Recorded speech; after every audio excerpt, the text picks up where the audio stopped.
Hey there YouTube, how's it going? I really don't care. So in the past I've talked about this topic twice before. Usually at times where this topic wouldn't really be that revered, so they usually didn't go that well. And that's of course the Eurovision Song Contest. I absolutely love the Eurovision Song Contest. It's usually one of my favorite things in the world, and I've done a couple of videos on it before.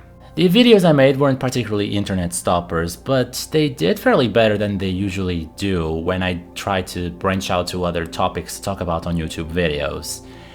This tells me that there is a market for me to explore in this when we talk about this topic, and I intend to be the one that sails on it, explores it, whatever. I don't know where I'm going with this. So I came up with this video series documenting the history of each country in the Eurovision Song Contest called Euro Revisions.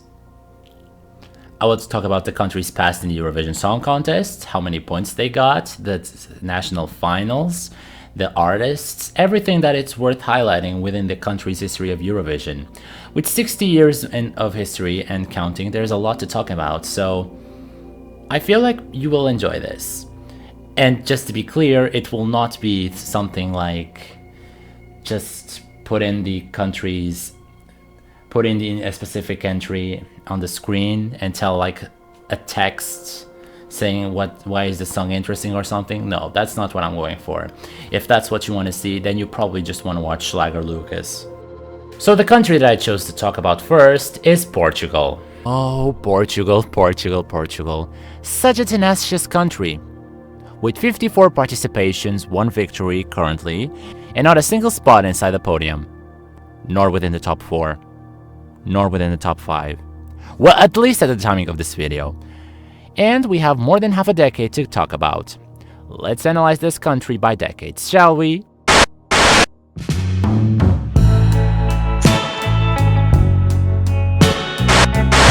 The southwesternmost nation of the old continent started their journey inside the contest in 1964. The infamous song contest that almost no live footage has survived. The song Portugal chose to represent itself with was Oração from António Carvalho, that unfortunately did not scrape a single point from the juries. Now, the 1960s were definitely a dark decade for Portugal in this contest. With an austere dictatorship being established in the country, it having a very heavy saying in what song would be allowed to represent the nation, and the looming misconception that Portugal was hated by Europe, some of these things reflected themselves on the results of the country. The best result Portugal got during this decade was in 1968 with the song Verão from Carlos Mendes, a very paltry 11th place, while all the others were around that spot. It should be noted that back in these days, big names of the Portuguese music industry were representing the country, like Madalena Iglesias, António Carvalho, as well as Carlos Mendes. 2 artists that are worth mentioning though: Eduardo Nascimento, the representative in 1967, which was the first black man to represent a country in the contest. Not the first human. That title belongs to Millie Scott in 1966. And finally, the most important artist to name from this decade has to be Simão de Oliveira. In spite of it being the country's worst result of the decade, Desfolhada Portuguesa stands as one of the most iconic songs to ever represent Portugal in the contest. Portuguese people were so proud of the performance that from big to small to young and old, people that know this song will tell you that Portugal was robbed in the contest. And even though the song flopped immensely at the contest, Portugal was so proud of Simão de Oliveira's passionate performance that when she arrived from the contest, a huge crowd of people were there at the station to show their appreciation. This was at a time where gathering in Portugal, especially at night, was seen as a crime. People coming together to show their love for their national artist. A beautiful thing. So at the end of the decade, Portugal was definitely one of the worst. No. If you actually look at the average of placings, Portugal was the worst country in Eurovision, not once managing to reach at least the top 10. Nonetheless, great artists were not afraid of representing the country under a tense political environment. At the end of this decade, the country that favored more from Portugal's presence in the contest was Spain, receiving 13 points from the country. Rounding up this top 5 would be Italy, Belgium, Yugoslavia, and Austria. And fun fact, canonically, the first ever country to give a score to the champion Ireland was Portugal, and no one can take that away from them.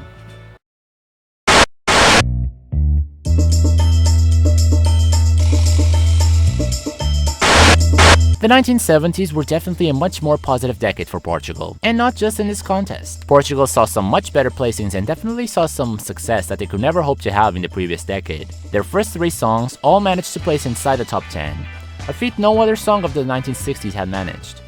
A thing worth highlighting was the entry Tourada. Though the song title and all of its lyrics seem to follow a theme regarding bullfights, the lyrics are actually a huge disguised metaphor for political corruption, at a time that, need I remind you, the country was still facing a dictatorship regime. The fact that this song even managed to reach the Eurovision is a huge feat on its own. Now, moving on to the next entry I want to talk about, and this has to be one of the grandest moments ever, because one of the most important things to happen in Portuguese history happened, and in a very cute way, the whole thing ends up tying itself to the Eurovision Song Contest. Now, we can have a year where we see ABBA, Gigliola Cinquetti, Olivia Newton-John, and Maggie McNeil all in one stage. We can see songs winning the contest or even do well in the contest and end up being continental and even worldwide successes.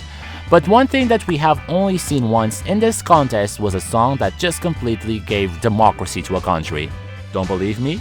Well, in technical terms, Portugal went back to Loserville with their entry in 1974. The song E Depois do Adeus only managed to get 3 points from the judges from this weird voting system. But it's thanks to the song E Depois do Adeus that today Portugal is a free country. On the night on the 24th of April 1974, the troops of Portugal silently stormed the national radio station, Antena 1, in order to play the song on the radio in order to give this signal to the army to march on the streets of Lisbon in order to end the dictatorship, basically.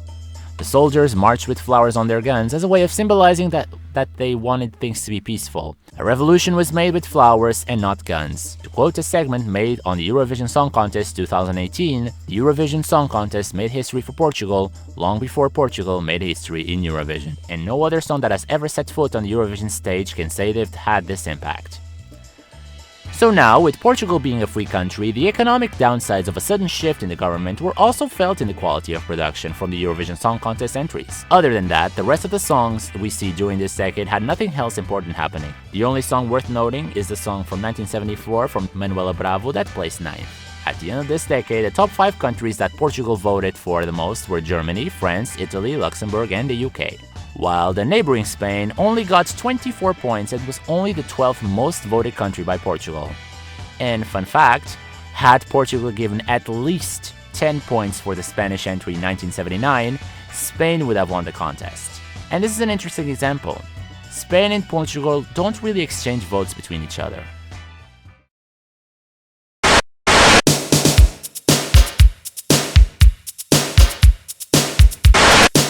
Before talking about this decade, it's important to understand the relevancy of the national final for Portugal. Back in these days, what's seen as a formality nowadays to choose a song, back then the event was seen as a big national competition between artists with important music status. And the audience watching this show live was clearly a lot more chic than the average Eurovision fan these days. It was a show that got the family together around the TV, it was a country stopper. So much so that the Portuguese national final of 1980 was indeed the country's first ever colorized TV broadcast. The winner of such a chromatic show was José Cid, one of the country's best musical artists that went on to have the best showing in the contest at that time, tied with the entry of 1972, a 7th place. Although a lot of representatives went on to have great musical careers in Portugal, the results of Portugal year after year were just modest at best and dreadful at worst, resulting in a lack of interest on behalf of Portuguese audiences, as well as artists. The lack of interest wasn't really coming from the bad results. The lack of interest was coming when you see countries placing higher with songs that sometimes make 0 sense, as well from national artists too, resulting in a misconception within the country that there was favoritism towards other countries. Carlos Payão is still seen as one of the most celebrated musical artists in the country. The girl band Doce, although not having a big impact on the Eurovision Song Contest, left an impact on the national spectrum of feminism in Portugal, for not being afraid of showcasing their pride in being women, at a time where short clothing was very frowned upon in the very recently democratic country. Songs like Conquistador and Silêncio em Tanta Gente went on to become music anthems within the country. The latter song was even covered by a Finnish singer. I didn't even know this before doing research for this video. And even though the song Não Sejas Mal Pra Mim went on the same path, the singer Dora really had a tough time finding her foot in the music industry of the country. to the point where in 2014 she was working at a McDonald's. Work is work, and there is absolutely no shame in that. At the end of this decade, the top 5 most voted countries by Portugal were Switzerland, Israel, UK, Italy, and Germany, with Germany receiving votes from Portugal in every single contest, and once more, the neighboring Spain had only received 22 points from Portugal, and it ranks 13 in the decade tally. Once more proving that Spain and Portugal don't really have a habit of voting with each other. In spite of it all, the 1980s were a decade that not once Portugal placed last, something that cannot be said for the decades that came before and followed. Nonetheless, the mediocre results of the country resulted in a lack of interest by national artists, and this lack of interest will continue on in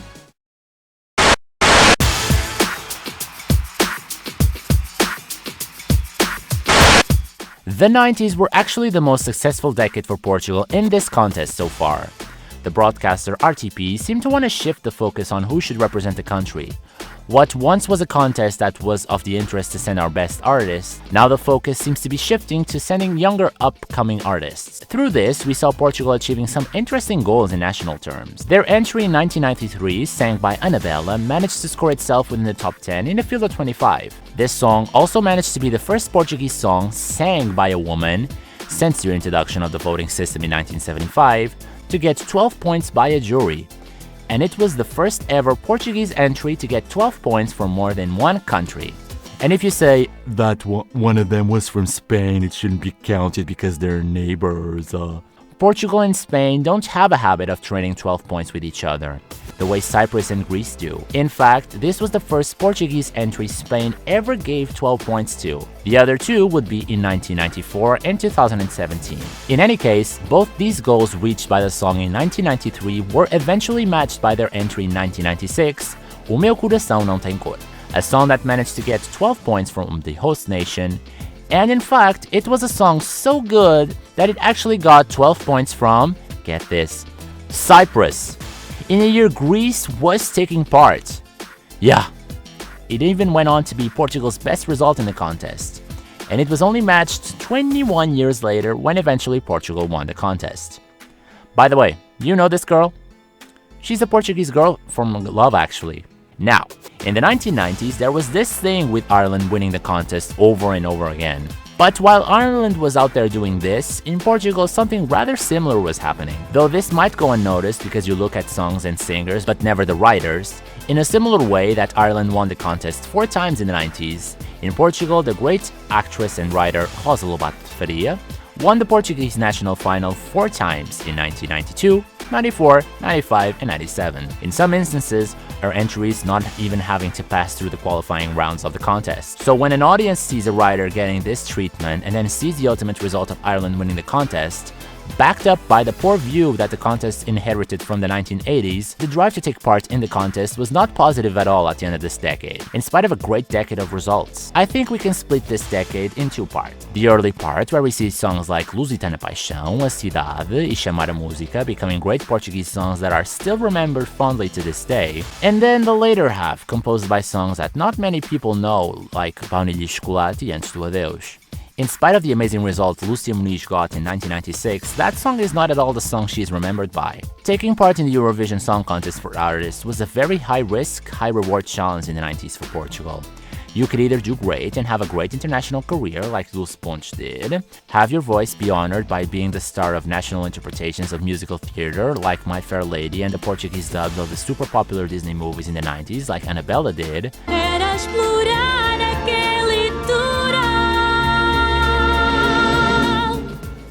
have a great musical career like Sara Tavares, or even venture into cinematic international works like Lúcia Muniz did. These were the girls that had great results in the contest for Portugal and are still very well known till this day. However, if you happen to do poorly in the Eurovision Song Contest, the rug will be pulled from beneath your feet.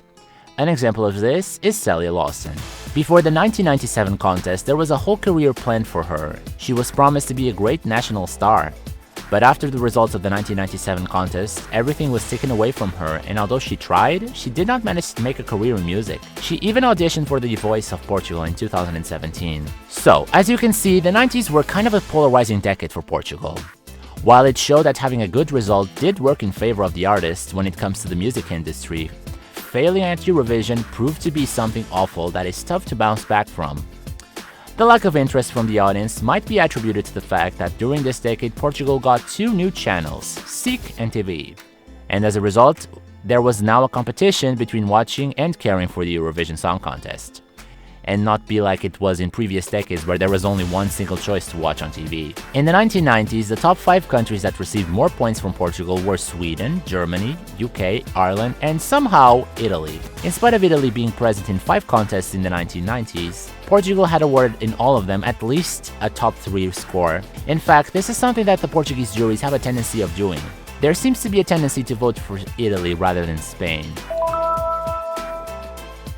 And fun fact, in the 1990 contest, tied with the United Kingdom, Portugal was one of the first ever countries to ever give 12 points to Iceland. So, let's add that to Portugal's resume in the contest.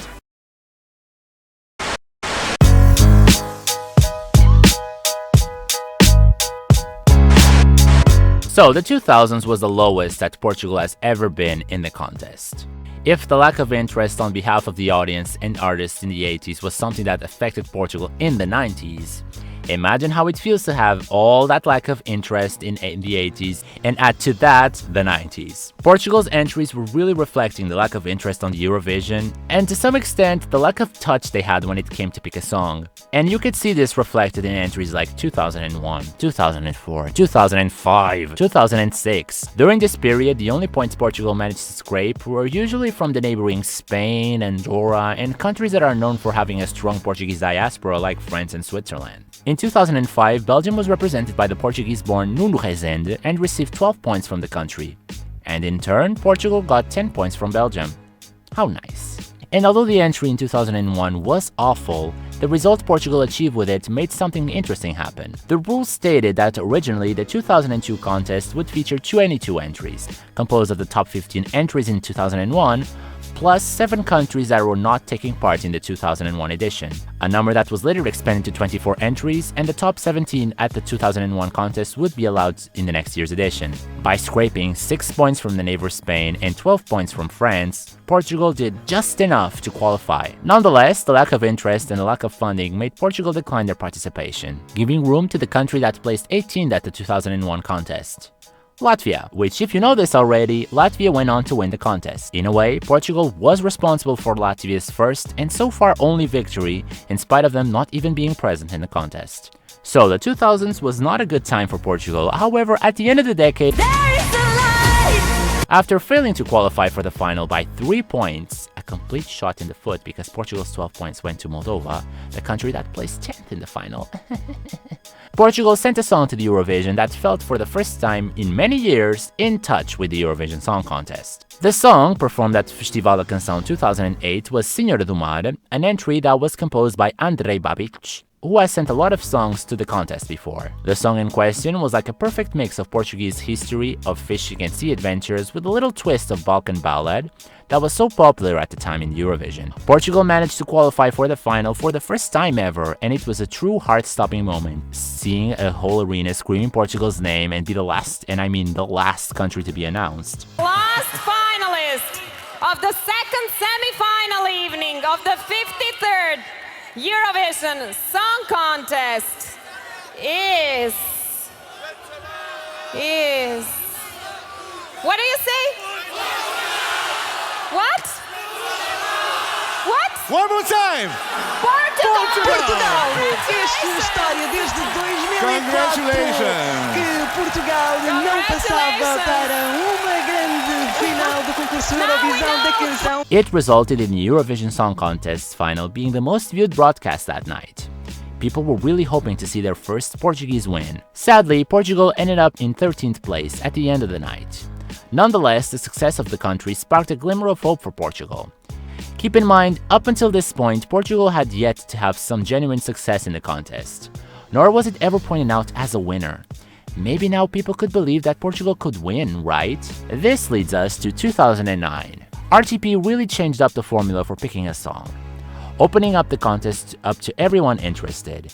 And in the 2009 edition, we did see some pretty okay names of the Portuguese music industry, probably impulsed by what happened in the previous year. Like Nusha, that represented Portugal in 1990, Romana, a Portuguese household name, Nuno Norte, the very first winner of the Portuguese version of American Idol, and Luciana Abreu, the girl that was part of the duet that represented Portugal in 2005. This girl really went through a phase between these 4 years, and saying that she wasn't popular in Portugal back then was a true understatement. Nonetheless, the winners of the contest were the group Flor de Lis with Todas as Ruas do Amor, that went on to have some nice success at the votes, and at some point they were even ahead of the voting. At the end of this decade and the predominance of televoting, the top 5 countries that Portugal gave more points to were Sweden, Moldova, Romania, Ukraine, and Spain. Ukraine actually got 3 sets of 12 points during this decade. One of them was actually the only set that Ukraine got in 2008, in spite of them coming in second. In fact, if you're wondering why did Romania, Moldova, and Ukraine got so many points from a definitely not neighboring country,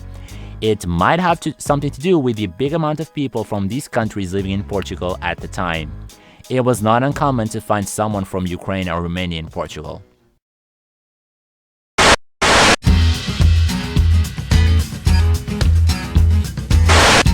Now switching over to the 2010s, and I will extend this period all the way to the current day, the 2011 national final was once again filled with big names of Portuguese music industry, like Henrique Feist, Vanda Stewart, Axel, and Nuno Norte. Sadly, with a very tense economic situation and possibly for some trolling, the public picked the comedy act Homens da Luta, which left a very nasty stain on the resume of Portugal at Eurovision. Till this day, this might just be regarded by some as the worst entry Portugal has ever sent to Eurovision. The result is that the lack of interest in the contest kept on going and all the way over till 2017, where, in the year where RTP celebrated its 60 years of broadcasting, there were some reshapes of Festival da Canção. If what's going to be talked about was a result of this reshaping of the national final is arguable, but the fact is, Portugal managed to pick a song that 53 years after trying, finally won the Eurovision Song Contest! In their native language! I'm sure you've expected me to talk about this victory, but that's probably for another video because there's a lot that I can say just with this entry alone. For now, Portugal can live happy with the fact that they have actually won the contest once, and we can live happy as Eurovision fans the fact that we lived to see Portugal win a Eurovision Song Contest for the first time. And probably the only time. We'll never know. The victory of Salvador Sobral was definitely a massive change in Eurovision Song Contest for many reasons. On one side, we have household names of the Portuguese music industry, but there is also the side of indie artists, which would be the side where Salvador Sobral would fit himself more in the Portuguese music industry. And this is very well reflected in a lot of national finals to represent Portugal post Salvador Sobral. The result is that Portugal ended up struggling to find its grasp on what it wanted exactly to serve at the Eurovision stage, and this resulted in O Jardim. In a year that so many songs tried to sound like Salvador Sobral, this was the most modern we could reach for. Cláudia Pascoal owns the distinct honor of being the first song in Portuguese coming in last place. Alone.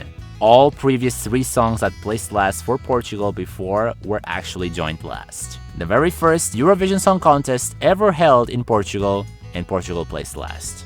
So, let's move on to 2021, where we see a big band win the contest. Black Mamba really came in to do some firsts in the Eurovision stage. They were the first song to be sang entirely in English for Portugal, and the first performance to actually make use of the stage. This was an important Eurovision to have done well. The fact that we did not have Eurovision in 2020 led to a lot of attention being placed in Eurovision in 2021 by the audiences. All eyes were on the contest, so if we could manage to garner a lot of attention, that means our career will not be jeopardized if we try to represent Portugal in Eurovision. A long voting sequence where Portugal managed to score a 7th place out of 26 countries, dropping to 12th place between the public vote, is a great result for a Portuguese entry at the contest. And I'm guessing that was the feeling in 2022. Following the success of Black Mamba, a lot of big names in Portuguese music industry were once again present at the contest, such as Áurea, 4 e FF, Os Azeitonas, and Ciro. And even though the winner was not someone that was particularly popular, the song Saudade is a genius modern song that totally represents Portuguese culture all the while explaining it in English as well. and once more, Portugal cultivated another good result in the Eurovision Song Contest. Though the interest on big artists has been dwindling over the following 2 editions of the Festival da Canção, that is not to say the quality dropped with them. The songs Portugal have been sending past the Covid era have always seemed to be proportional with the public vote as well as the jury voting. And this has resulted so far in satisfaction with the entries.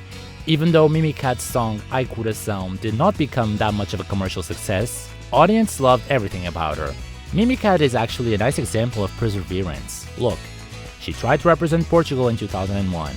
Even though she failed to reach the final of Festival da Canção that year, 22 years later she outright won the contest. And even though she didn't really place high in the final, she did manage to qualify for the final. A feat that was extremely hard to reach with songs from the beginning of the millennium. This string of qualifications was further extended to national record-breaking standards when the 2024 entry, Grito by Holanda, qualified Portugal for a final for the 4th consecutive time, and even managing to reach a healthy 10th place. Breaking the female record set by Annabelle and Lucy Muniz when this song got 12 points from 3 juries, especially coming from the absolutely fabulous Joanne Lumley. Portugal! This resulting in Portugal's longest streak of appearances in a final of the Eurovision Song Contest, and interestingly, since 2021 they have been sharing this streak with Finland. The 2020s have been so far a very successful decade for Portugal, if not the most successful. And one last fact about the entry of 2024, this marks the first time of the century that Portugal took part in the Eurovision Song Contest held in Swedish soil. The last time that happened was 32 years prior in 1992. We were all putting our eyes on Luxembourg, saying that they haven't been in the contest since 1993 and whatnot. The last time the Swedish Eurovision Song Contest saw a Portuguese entry in the contest was the same time that a Swedish Eurovision Song Contest saw a Luxembourgeois entry. This was indeed the first time that Pietra Mede said the name Portugal in all of her hostings.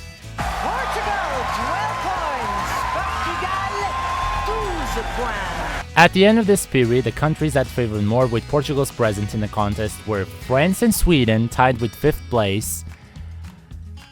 This is a lesson for me to learn to, don't put back making videos, because I was doing this video prior to the Eurovision Song Contest this year, and because Portugal gave 8 points to France and 3 to Sweden, they've matched each other out. It's crazy how this happened, but whatever. Moldova in 4th place with 65 points, Ukraine with 75, Italy with 83, and Spain with 108, with a very distinct favoritism gravitating towards the latter two. Spain this time started seeing its neighboring country awarding their 12 points in succession, though that didn't happen in 2014 when it was more expected to happen. In fact, in 2011, the arena seemed to want Spain to get 12 points from Portugal, and when it did, the Spanish team even thanked Portugal in Portuguese. So cute.